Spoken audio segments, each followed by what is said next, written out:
Okay बेटा, हम लोग पहुंचे अकाउंट्स में, chapter 12 accounting for goods and service tax, sums वाले पेजेस, टीएस गरेवाल, क्वेश्चन 3। अब क्वेश्चन 3 में मैं 6th पॉइंट तक एक्सप्लेन कर चुका हूं, ट्रांजैक्शन नंबर 6 तक। अभी आज मैं आपको ट्रांजैक्शन नंबर 7 बताऊंगा। तो goods costing ₹1000 given as charity या donation. These goods were purchase from within the state. Within the state इसलिए लिखा हुआ है ताकि हम CGST और SGST अप्लाई करें, और हमारा GST का परसेंटेज ये नीचे दिया हुआ है, 6% CGST, 6% SGST। ये भी GGOTS का ट्रांजैक्शन है हमारा। Goods costing 1000 were given as charity, goods given as charity या गुड्स गिवन एज डोनेशन। तो इसमें डोनेशन अकाउंट हो जाएगा डेबिट, परचेज हो जाएगा क्रेडिट। जब भी GGOTS की कोई भी ट्रांजैक्शन होती है तो परचेज अकाउंट क्रेडिट होता है। तो परचेज अकाउंट क्रेडिट होता है, तो एक एक करके लिखना शुरू करते हैं। 1000 चैरिटी याद रखना, और विद इन द स्टेट याद रखना। अब ट्रांजैक्शन नंबर ये 7 है, तो मैं यहाँ पे लिखूंगा ट्रांजैक्शन नंबर 7। 6 तक हो गया है हमारा, यहाँ पे मैं लिखूंगा 7। 1000 के गुड्स हमारे चले गए, तो ये हो जाएगा क्रेडिट। 1000 का 6%, मतलब 1000 मल्टीप्लाई बाय 6/100, ये होता है 60। तो 60 रुपीज होगा CGST और 60 रुपीज होगा SGST। 1000 रुपीज के हमारे गुड्स चले गए, तो परचेज हो जाएगा क्रेडिट, तो हम लिखेंगे टू परचेज अकाउंट। अच्छा, CGST इनपुट, परचेज में होता है इनपुट, CGST ये भी हो जाएगा क्रेडिट। 6%, 6% किसका? 1000 का 6%, तो 1000 का 6% होता है 60, ये इनपुट CGST, और 1000 का 6% होगा फिर से 60, ये हो जाएगा इनपुट SGST। ठीक है, जब भी GGOTS की कोई भी ट्रांजैक्शन होती है तो परचेज अकाउंट क्रेडिट होता है। ठीक है, अब परचेज क्रेडिट होगा तो इनपुट CGST और इनपुट SGST भी क्रेडिट होगा। डेबिट साइड पे आप डोनेशन लिखोगे तो भी चलेगा, चैरिटी लिखोगे तो भी चलेगा, दोनों में से कोई एक नाम, डोनेशन और चैरिटी अकाउंट डेबिट। अब डेबिट में आप अमाउंट क्या लिखोगे? इन तीनों को प्लस, तो 1000 और 60 और 60, ये होगा 1120। 1120 हो जाएगा डोनेशन में डेबिट, और बाकी तीनों अमाउंट्स क्रेडिट।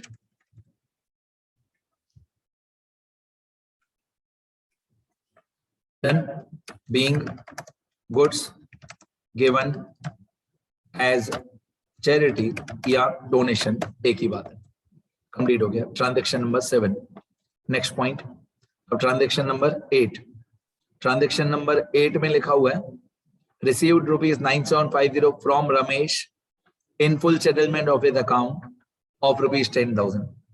ठीक है, क्या होता है बच्चों के साथ, बच्चों को GST की आदत पड़ जाती है और हर ट्रांजैक्शन में जबरदस्ती GST लिख देते हैं। ऐसा नहीं है। ये जो ट्रांजैक्शन नंबर 8 है रमेश वाला, इसमें GST नहीं आएगा। पैसे लेना या पैसे देना, उसमें कोई GST नहीं होता है। GST होता है परचेज में, सेल में, purchase of goods, sale of goods, purchase of asset, sale of asset, इन सब में GST होता है। रमेश से अगर हमको पैसे मिले तो उसमें कोई GST नहीं होगा। हमको पैसा लेना था 10,000 रुपीज, उसमें हमको पैसा मिला 9750, बाकी 250 हमको नहीं मिला, तो 250 हमारा डिस्काउंट अलाउड होगा। ठीक है, अभी मैं लिखूंगा कैश हमारे पास आया 9750, कैश हो जाएगा डेबिट। ट्रांजैक्शन नंबर 8, कैश आया हमारे पास 9750, कैश हो जाएगा डेबिट। 250 रुपीज हमको नहीं मिले, तो अगर 250 हमको नहीं मिले तो डिस्काउंट डेबिट, और 10,000 rupees Ramesh is the giver, credit the giver. तो cash comes in, cash account हो जाएगा डेबिट। डिस्काउंट 250 रुपीज हमको नहीं मिला, तो डिस्काउंट अलाउड, अकाउंट डेबिट, और 10,000 रुपीज में Ramesh is the giver, credit the giver. और मैं हमेशा बोलता हूं ये ब्रैकेट एग्जाम में नहीं लिखना।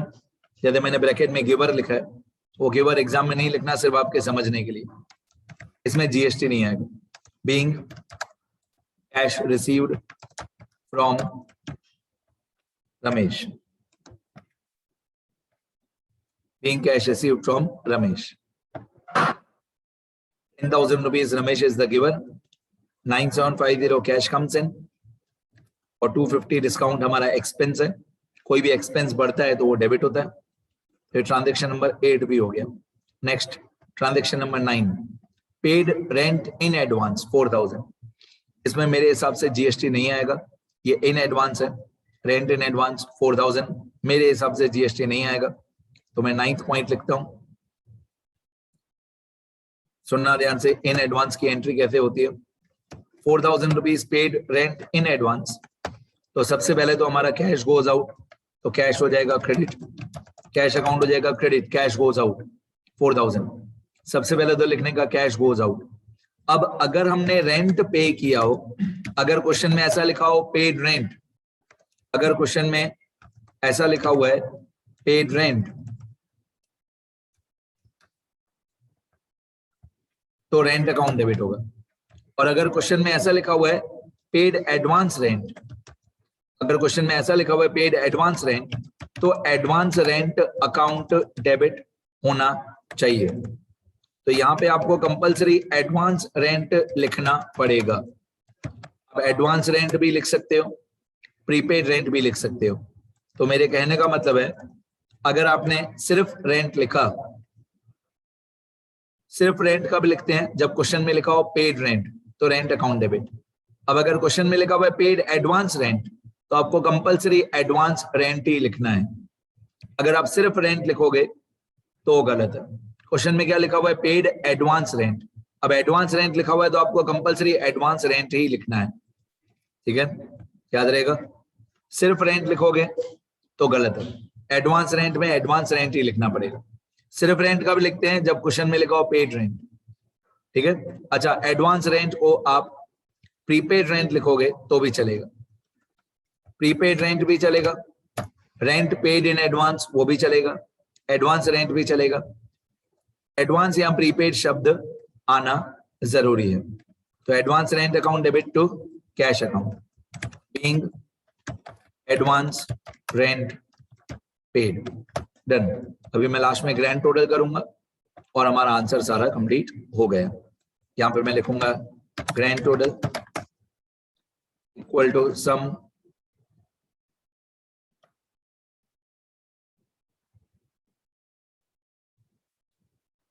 ये डेबिट की सारी अमाउंट्स का टोटल, ये डेबिट के अमाउंट्स का टोटल है 55,600, 55,600, और क्रेडिट का टोटल भी ऑब्वियसली यही होना चाहिए, ठीक है। जब भी हम टोटल करते हैं तो ऊपर की तरफ सिंगल लाइन और नीचे की तरफ डबल लाइन, ऊपर सिंगल लाइन नीचे डबल लाइन होनी चाहिए। ये हमारा आंसर कंप्लीट हो गया। बाकी एक्स्ट्रा जितनी भी लाइंस है वो मैं डिलीट कर देता हूँ। ये कंप्लीट हो गया हमारा आंसर सारा। 3 ट्रांजेक्शन्स बाकी थी वो मैंने आज बता दी। अब आप लोग आराम से लिख सकते हो सारा। जो लोग रिकॉर्डेड लेक्चर देखेंगे पहले उनके लिए मैं स्क्रॉल कर दूं सारा। ये क्वेश्चन 3 है गरेवाल का, यहां तक क्वेश्चन है।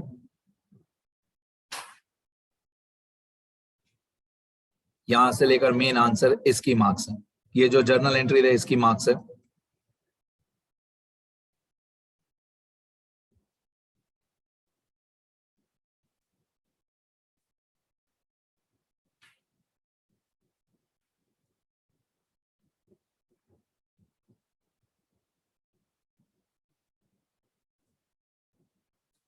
ये वर्किंग नोट लिखना सारे जो भी आपका बाकी है।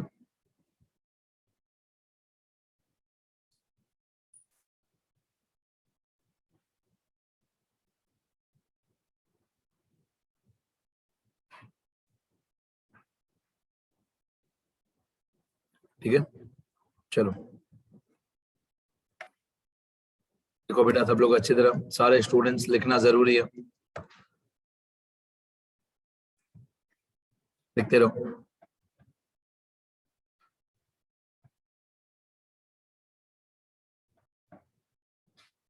ओके बेटा, अभी एक स्टूडेंट का डाउट है कि ये जो हमने क्वेश्चन 3 किया इसमें ट्रांजैक्शन नंबर 5 में हमने अर्जुन को गुड सेल किए थे। हमारा बिजनेस है हरियाणा में और अर्जुन रहता है दिल्ली में। अर्जुन का बिजनेस है दिल्ली में। तो स्टूडेंट का डाउट क्या है कि सर अर्जुन वाले ट्रांजैक्शन में आईजीएसटी था और अर्जुन वाली ट्रांजैक्शन में अगर सेल्स के बाद सेल्स रिटर्न भी हो और क्वेश्चन में बोला हो कि Arjun has returned 1/4 of the goods, question में लिखा Arjun has return 1/4 of the goods, तो क्या करने, तो मैं क्या करता हूँ, मैं यहाँ पे 9 डेट के बाद एक डेट लिख देता हूँ खुद की 10, ट्रांजेक्शन नंबर 10, इसमें मैं लिख देता हूँ Arjun has returned 1/4 of the goods. तो अगर ऐसा कभी ट्रांजेक्शन आए कि सेल्स के बाद सेल्स रिटर्न भी हो तो क्या करेंगे, तो ये 10th नंबर ट्रांजेक्शन में यहाँ पे जर्नल एंट्री में नहीं लिखूंगा, वर्किंग नोट्स में समझा दूंगा। ये सारी एंट्री हमारी कंप्लीट हो गई है। अब 5th नंबर एंट्री हमारी यहाँ पे लिखी हुई है, ये वाली cash account debit, discount allowed account debit to sales to output IGST, ये पूरा लिखा हुआ है हमारा, ठीक है। अब अर्जुन ने हमको गुड्स रिटर्न किए, पहला रूल, पहली न्यू पॉइंट ये कि अगर हमने सेल कैश पे किया था तो सेल्स रिटर्न भी कैश पे ही होगा। आप देख रहे हो 5th वाले का आंसर, सेल हमने कैश पे किया था तो सेल्स रिटर्न भी कैश पे ही होगा, पहला रूल। ऐसे आप लोग डाउट्स पूछते जाओगे तो मेरे को भी समझाने में मजा आएगा। ये ट्रांजैक्शन नंबर 10, इसमें पहला रूल ये कि if the goods were sold for cash then we should assume that the sales return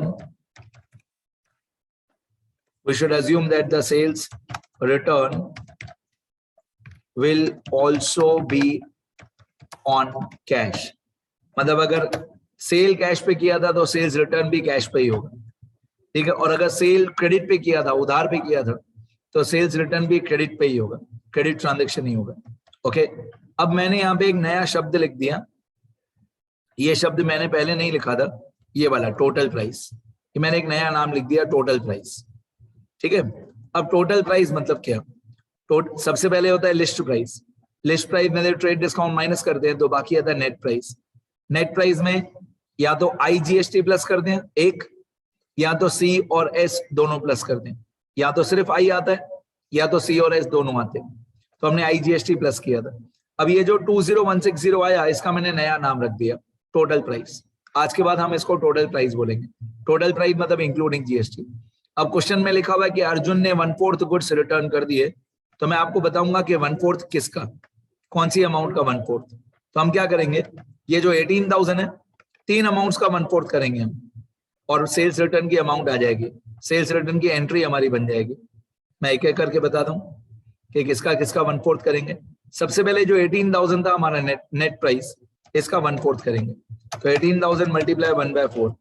अब 18,000 इंटू 1/4 होता है 4500, 18,000 का 1/4 होता है 4500, ठीक है। अब ये जो आउटपुट IGST था 2160, इसका 1/4, तो 2160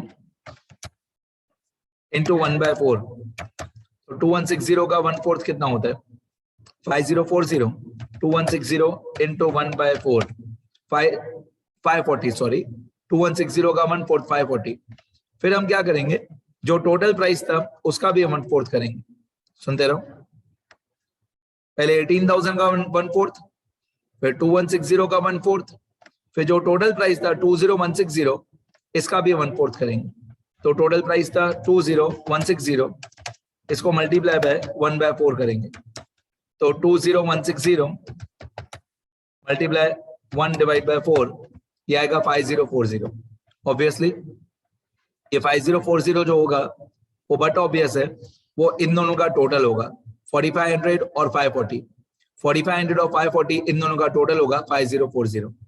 अब अर्जुन ने हमको गुड्स रिटर्न किए, तो अर्जुन ने अगर हमको गुड्स रिटर्न किए तो ये 4500 जो है सेल्स का उल्टा, यहाँ पे पहले हुआ था सेल्स अकाउंट क्रेडिट, तो इसका उल्टा हो जाएगा सेल्स रिटर्न डेबिट 4500। पहले हमारा सेल्स अकाउंट क्रेडिट हुआ था, तो अभी हमारा 4500 हो जाएगा sales return account equal to debit. पहले सेल्स हुआ था क्रेडिट, तो अभी हो जाएगा सेल्स रिटर्न डेबिट, ठीक है। पहले हुआ था आउटपुट IGST क्रेडिट, पहले हुआ था आउटपुट IGST क्रेडिट, तो अभी हो जाएगा आउटपुट IGST, अभी हो जाएगा डेबिट। पहले आउटपुट IGST क्रेडिट हुआ था, अभी आउटपुट IGST डेबिट हो जाएगा। और पहले ये सारा का सारा कैश ट्रांजैक्शन था, तो इन वन सेंस पहले हुआ था कैश, पहले कैश क्या हुआ था, डेबिट, तो अभी कैश हो जाएगा क्रेडिट, अभी कैश अकाउंट हो जाएगा क्रेडिट। तो ये हमारी जर्नल एंट्री बन गई सेल्स रिटर्न की।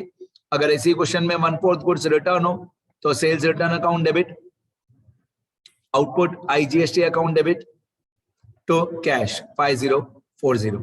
ठीक है, वैसे यहाँ पे कैश डिस्काउंट भी है 5% कैश डिस्काउंट भी है।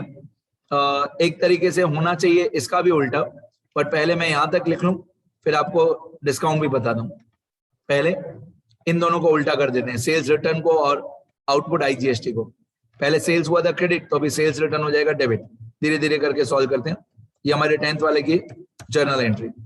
तो सेल्स रिटर्न अकाउंट डेबिट कितना 4500, और पहले सेल्स हुआ था क्रेडिट, तो अभी सेल्स रिटर्न हो जाएगा डेबिट। पहले आउटपुट आईजीएसटी हुआ था क्रेडिट, तो अभी आउटपुट आईजीएसटी हो जाएगा डेबिट। कितना था 540। ठीक है, 540 था, चेक करें 540 राइट है। अब एक्चुअली कैश अकाउंट हो जाएगा क्रेडिट 5040, लेकिन इसके मैं दो पार्ट्स करूंगा। एक्चुअली कैश अकाउंट क्रेडिट होना चाहिए 5040, बट इसमें थे कैश में थे दो पार्ट्स हो जाएंगे। ये मैंने कैश अकाउंट कर दिया क्रेडिट, पर ये गलत है, ये 5040 गलत है। अब मैं इस 5040 के दो पार्ट्स करूंगा, क्योंकि क्वेश्चन में कैश डिस्काउंट भी था। तो अगर हमने गुड्स सेल करते टाइम अर्जुन को कैश डिस्काउंट अलाउ किया था, या मैं आपको 5th वाली एंट्री दिखाता हूँ, 5th वाली जर्नल एंट्री दिखाता हूँ मैं आपको, ये 5th वाली एंट्री। तो ये कैश डिस्काउंट मतलब डिस्काउंट अलाउड पहले किया था डेबिट, तो अभी हो जाएगा क्रेडिट। ठीक है, डिस्काउंट अलाउड का उल्टा होता है डिस्काउंट डिसअलाउड। तो पहले डिस्काउंट अलाउड हमने डेबिट किया था, तो अभी इसका उल्टा हो जाएगा डिस्काउंट डिसअलाउड, और वो हो जाएगा क्रेडिट 5%। तो मैं डिस्काउंट डिसअलाउड निकालूंगा यहाँ पे, तो डिस्काउंट डिसअलाउड अकाउंट 5% किसका, ऑब्वियसली 5040 का, 5040 multiply by pi divided by 100। तो ये 5% डिस्काउंट डिसअलाउड हो जाएगा। तो 5040 का 5%, तो मैं यहाँ पे लिखूंगा equal to 5040 multiply pi divided by 100, तो ये आएगा 252। तो बाकी जो कैश की अमाउंट है वो हो जाएगी 5040 माइनस 252, तो कैश की अमाउंट हो जाएगी 4788। अब ऑब्वियसली डेबिट का टोटल और क्रेडिट का टोटल सेम होना चाहिए। हमारा डेबिट का टोटल आ रहा है 5040 और क्रेडिट का टोटल भी आ रहा है 5040, इक्वल आना चाहिए, और आ भी रहा है। तो डिस्काउंट अलाउड, अगर पहले डिस्काउंट अलाउड हुआ था डेबिट, तो अभी डिस्काउंट डिसअलाउड हो जाएगा क्रेडिट। ये हमारी सेल्स रिटर्न की एंट्री होगी। अगर क्वेश्चन में लिखा हो कि 1/4 गुड्स आर रिटर्न्ड, तो ये एंट्री होगी। ठीक है, सबका 1/4 करना पड़ेगा। मतलब ये जो नेट प्राइस था इसका भी 1/4, जो आउटपुट आईजीएसटी था उसका भी 1/4, ठीक है, टोटल प्राइस का भी 1/4। अब ये जितना यहाँ पे कैश ट्रांजेक्शन है उसका भी 1/4 जो 5% है। अब 1008 जो कैश डिस्काउंट था 1008, उसका भी 1/4 कर दोगे तो आपका आंसर 252 ही आएगा। देखो जो 1008 था उसको मल्टीप्लाई बाय 1/4 कर दोगे तो भी 252 राइट ही आएगा। डन। अब मैं आपको एक बार स्क्रॉल करके दिखा देता हूं मैंने लास्ट में क्या समझाया। मैंने ये सेल्स रिटर्न समझाया, एक ये पोर्शन बताया, लिख लेना सब लोग, और एक ये जर्नल एंट्री बताई। ये इस क्वेश्चन में नहीं पूछी हुई है, ये मैंने मेरी तरफ से बता दिया। ठीक है, अब लिखेंगे सब स्टूडेंट्स अच्छी तरह। और कोई भी डाउट हो तो ये मेरा नंबर है, अभी तक तो नंबर याद हो ही गया होगा। ठीक है, लिखते रहो सब लोग।